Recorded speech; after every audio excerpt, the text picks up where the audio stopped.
এই যে অনিমা এসেছে একদিনও হলো না, তারপর থেকে একটার পর একটা ঘটনা ঘটে যাচ্ছে। রানুর সাথে তোমার ঝামেলা হওয়া, ফারিয়ার হলুদ ভেঙে যাওয়া, আর সবচেয়ে ভয়ঙ্কর যেটা সেটা হচ্ছে বিথির অপহরণ। আজ সন্ধ্যায় মোটরসাইকেলে কদরকে নাকি বর্ডারের কাছে যে বাজার আছে ওখানে দেখা গেছে। বর্ডার? সেটা তো অনেক দূর। জি স্যার, ওইখানে বর্ডারের কাছে অনেক ঘন জঙ্গল স্যার। নিশ্চয় ম্যাডামকে ওখানে কোথাও লুকিয়ে রেখেছে।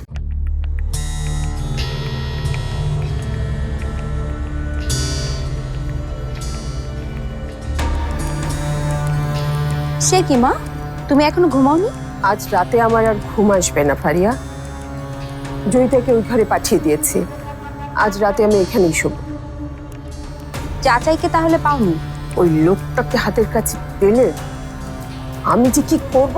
এর আগেও বিশ্বাসঘাতকতা করার ইতিহাস আছে ওনার। এবার সে সুযোগ আমি ওনাকে দেব না। যাক বাবা, আজ অনেকদিন পর আমি শান্তির একটা ঘুম ঘুমাবো।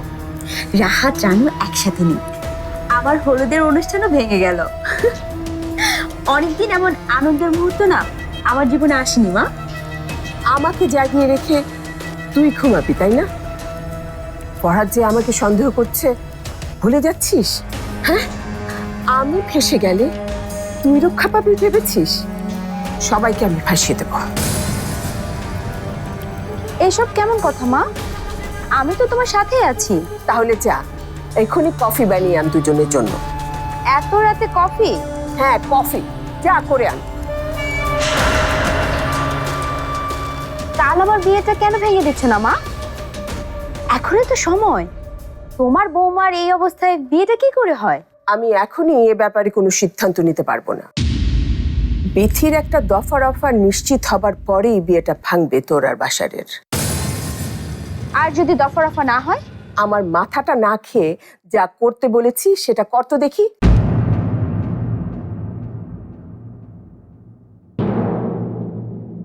এই বিথিটা তো কিডন্যাপ হয়েও আমাকে শান্তি দিচ্ছে না।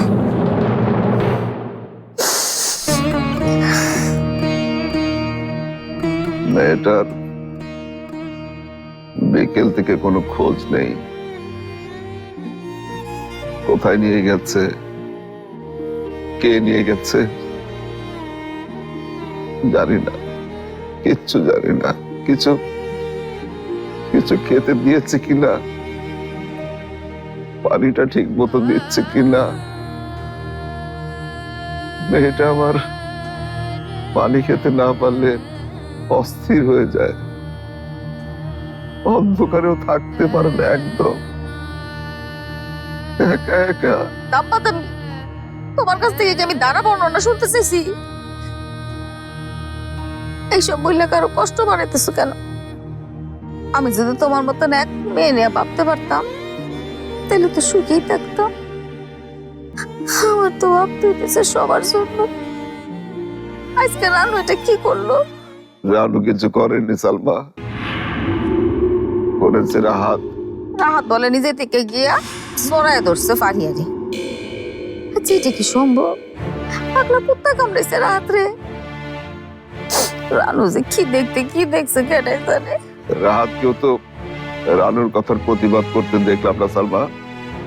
তাহলে কি করে বলি যে রানু ভুল দেখেছে? রাহাত শুধু বলল ও যা করেছে রানুর ভালোর জন্য করেছে। কেমন ভালো? কিসের ভালো? কিছুই তো বললো না। তাহলে কি রানুর রাগ করাটা স্বাভাবিক না? না, স্বাভাবিক না। ফারিয়ার বিয়ে হওয়ানো হয়নি বুঝলে চাও না জামাল মাস্টার। এমন একটা সময় রাত্রে সাইরা আসা, ওটা চিরতরে সাইরা দেওয়ার জন্য উকিল খোঁজা, এর পিছনে অন্য কিছু আসছে জামাল মাস্টার। আচ্ছা, যদি আমার ভীতিটা থাকতো তাহলে এত কিছু হইতো না। এই ভীতিটা সামনে আচ্ছা বুঝতেছি। ওরে আমার জীবনে কত দরকার ছিল। বাজে কথা বলবে না সালমা। ছিল আবার কি? ও কি আর নেই নাকি? ও কোথাও যায়নি, বেঁচে আছে, থাকবে। ওর ওর কিছুই হয়নি, হতে পারে না।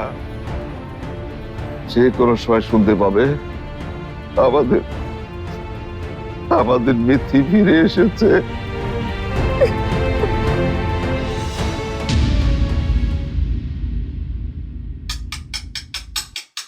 কে?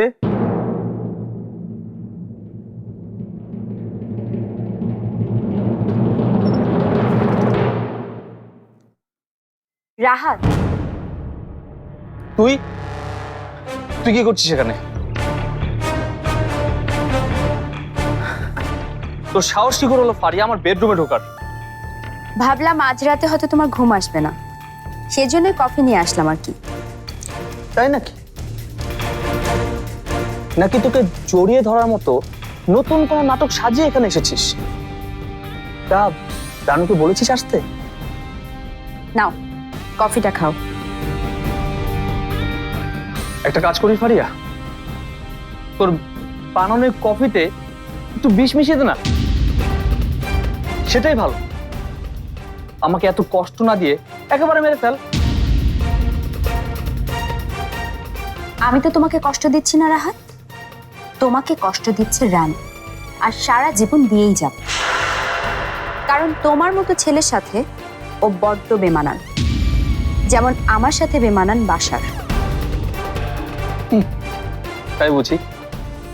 আমার সাথে বোধ হয় একমাত্র তুই মানানসই, তাই না?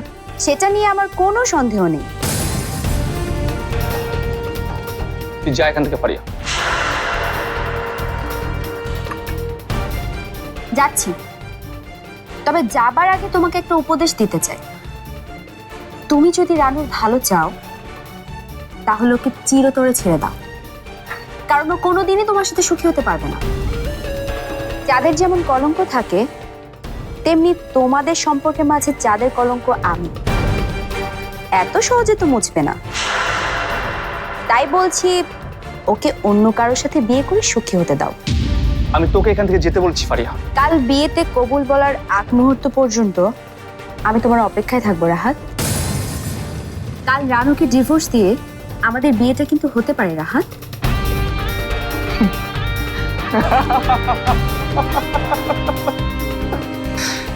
তোকে বিয়ে করার আগে না ফারিয়া আমি আমার নিজেকে শেষ করে দেবো।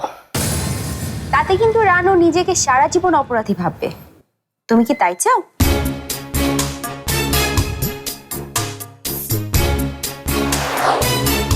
দেখি না কাল তুমি কি করো। রানুকে সুখী দেখতে চাও নাকি ওকে সারা জীবন দুঃখী রাখতে চাও?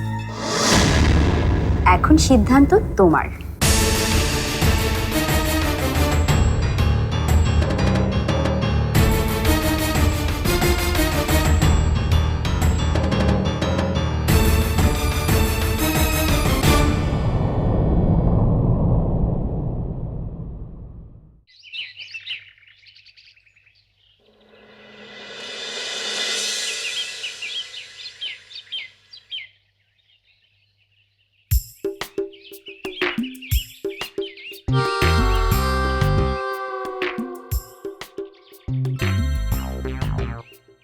আহারে, আমার সুন্দরী স্ত্রীর মুখ দেখে ঘুম ভাঙলো আজ। কি কি অঘটন যে ঘটবে আজকে কে জানে।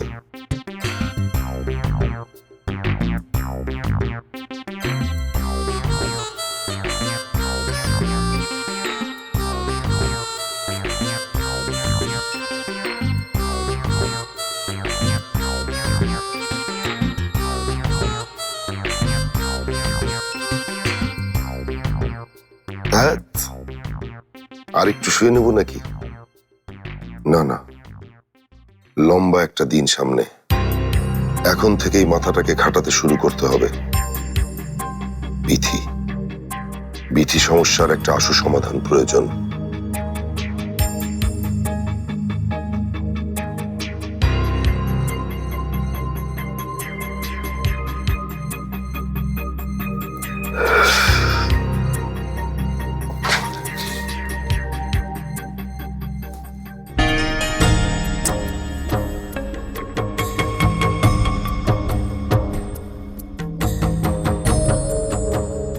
এত সকালে আন্টি কোথায় যাচ্ছেন?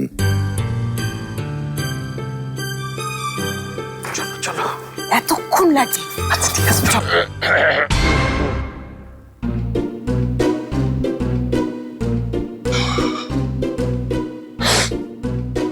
কি ব্যাপার, এভাবে পেছন থেকে কাশি দেবার মানে কি?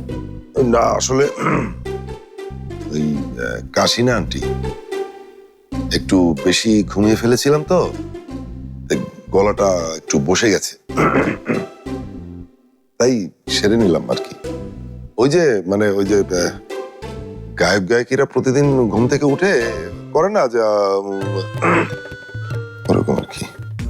চলো তো আপা। চলো। এত সকালে কোথায় যেন যাচ্ছে?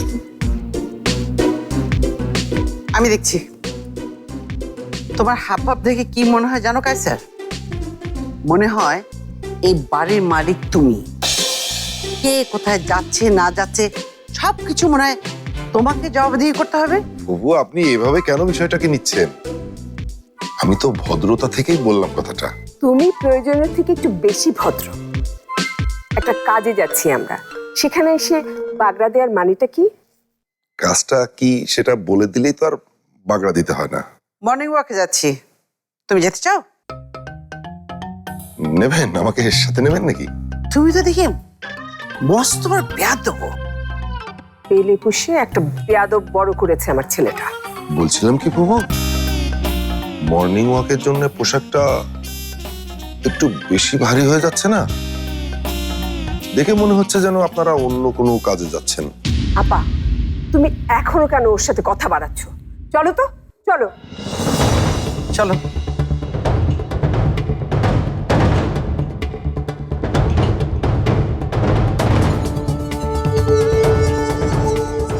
কোথায় কোথায় যাচ্ছেন ওনারা?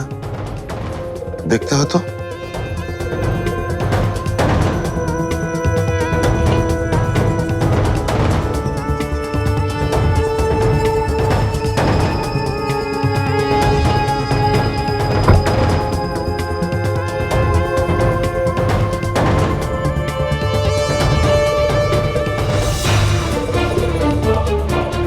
ভাই ভাই ভাই ভাই ভাই ভাই ভাই ভাই, আমার খুব দরকার, আমাকে একটু লিড দেন প্লিজ।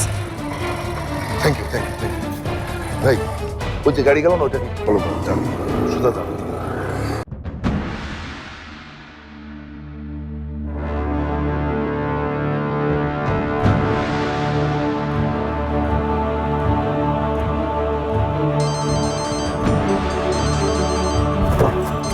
থামলে কিসের জন্য? আরে ফোন এসেছে।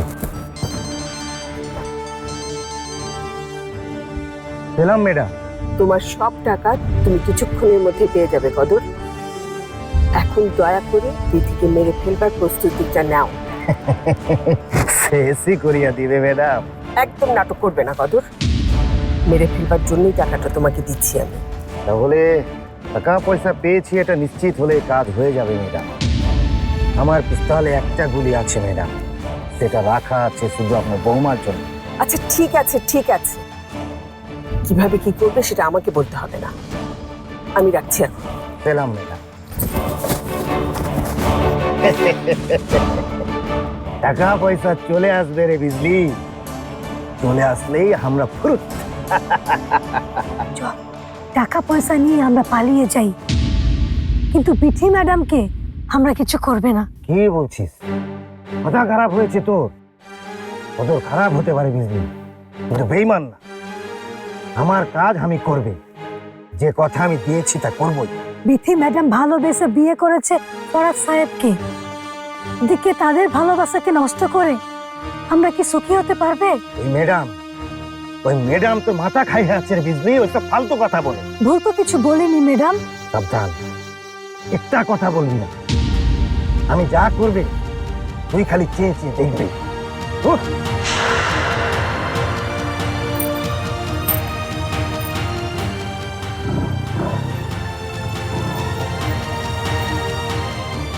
আমরা তাহলে সোজা ব্যাংকে যাচ্ছি, তাই তো? না, তার আগে মাজা সাহেবের খবরটা নিতে হবে আমার। ড্রাইভার, গাড়িটা ডান দিকে রাখ।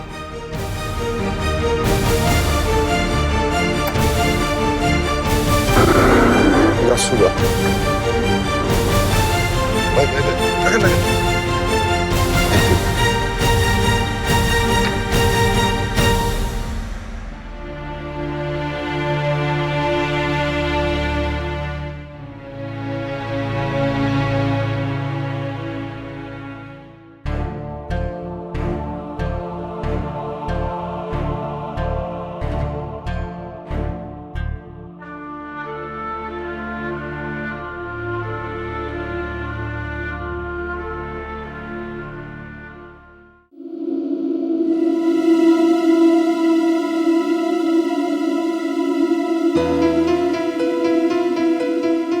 আরে এটা মাজার সাহেবের বাসা না?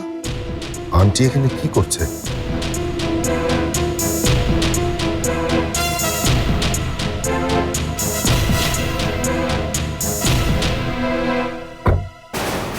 কি হলো? মাজার ভাই নাকি কাল রাতে বাড়ি ছেড়ে দিয়েছে। কি বলছো? কোথায় গেছে? জানি না। ড্রাইভার, ব্যাংকে চলো, আমাদের যত দ্রুত সম্ভব কাজটা শেষ করতে হবে। ভাই ভাই আরেকটু হেল্প করেন, ওই গাড়িটাকে একটু ফলো করতে হবে।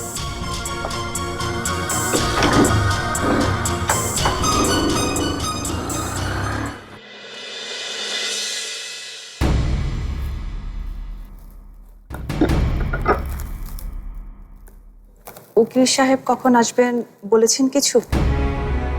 সকালে তো আসার কথা। ও রানু, তোর বোনের কোনো খবর জানতে চাইলি না? খবর হলে তো ঠিকই পেতাম। হ্যাঁ, তাই তো। খবর হলে তো তুই ঠিকই পেতি। তুমি কি কিছু বলতে চাইছো বাবা? হ্যাঁ, না না, কি বলবো, কিছুই বলার নেই।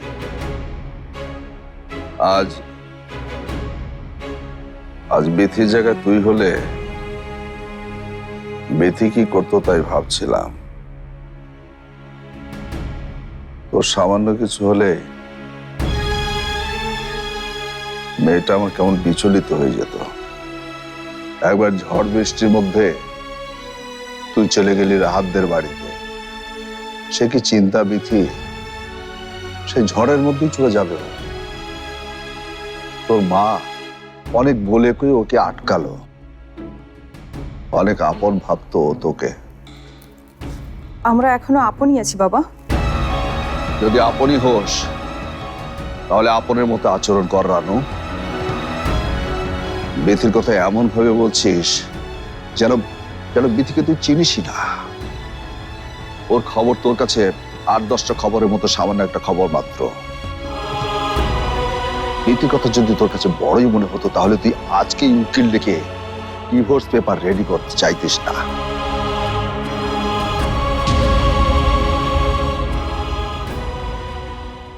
কিছু একটা কি হবে?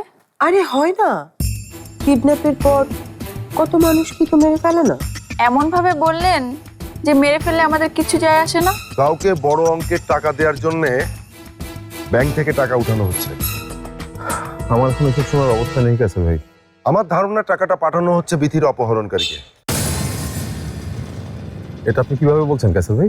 নতুন ভালোবাসার মানুষ পেলে সেটাই কি স্বাভাবিক না জয়িতার জন্য?